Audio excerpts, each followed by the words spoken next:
Здраво, здраво, тетка Душка, Марија овде.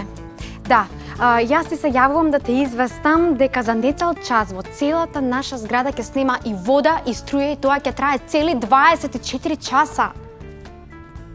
Знам, тетка Душка, знам, но еде, јас само што ја прочитав оваа информација и заради тоа решив да ти се јавам на тебе и на сите други станари. Да, му се јавив на дедо Менде и се јавив и на баба Севда. Па да, знам колку е тешко да бидеме без вода и струја цели 24 часа.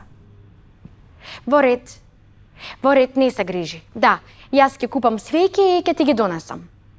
Во ред. Чао, тетка Душка. Здраво, Марија. Што е работава со шишињава? Леле, цваки замисли. Само што прочитав дека во нашата зграда за нецел час ќе снема и вода и струја и тоа ќе трае цели 24 часа. Ќе дојдеш ли со мене да купиме свеќи и да им ги однесеме на сите станари?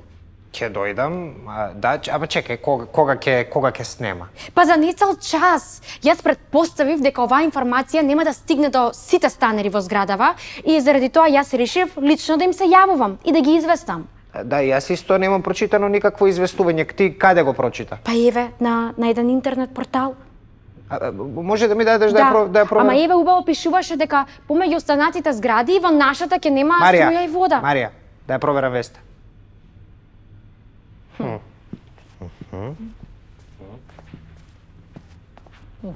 Внимавај!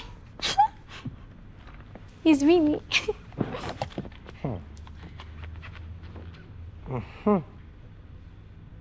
Да, навистина го пишува ова. Ама види, Марија, известувањето не е подпишано од никого. И што значи тоа? Па во најмала рака дека веста доаѓа од сомнителен извор. Како цваќи од сомнителен извор? Да. Па овој портал секогаш објавувал точни информации. Да, Марија, но може страната да е хакирана од некој и сега тој некој си да објавува лажни информации. Ама зошто некој би го правел тоа? Зошто безпотребно би сеел паника? И интернетот е полн со такви. За жал. И затоа ние мора да се заштитиме од дезинформациите и лажните вести. Па како да се заштитиме? Вака најпрво ќе провериме дали веста ја има и на друг медиум.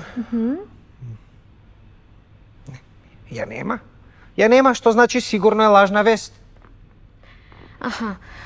Добро, цваќе, дали значи тоа дека доколку веста не е подпишана или доколку ја нема на ниту еден друг портал, тоа значи дека таа веста е лажна? Не мора да значи, но јас секогаш прво го проверувам изворот и потоа проверувам дали таа вест ја има на некое друго место. Ако е единствената вест на целиот интернет простор плюс ако не е од никого подпишана, сигурно е лажна вест. Како сега ние да дознаеме точно дека навистина ќе нема струја и вода? Ќе се јавиме да прашаме кај најсигурниот извор. Ало, водовод, добар ден. Извинете, прочитав една информација дека нема да има вода во стокатницата, па се јавувам. Да. Во ред, значи не сум прв кој што наседнал на оваа информација и информацијата не е точна. Во ред. Ви благодарам. Ви благодарам пријатно. Не ми се верува. Ете. Не ми се верува, значи ова е лажна вест и јас наседнав на таа лажна вест и кренав паника и мојата паника ми ја пренесов на сите станари од нашата стокатница и сега сите мислат дека ние навистина цели 24 часа ќе немаме ни струја, ни вода.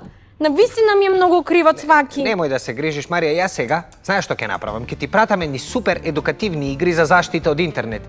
Мои другарчиња ги направија и веќе никогаш нема да наседнеш на лажна вест. Ти благодарам, цваки. Да. Ајде, а сега ќе одиме по свеки? Не, нема да одиме по свеки, цваки. Сега јас ќе им се јавам на сите станари да ги известам дека информацијата која им ја дадов била лажна. Да, тоа би било добро.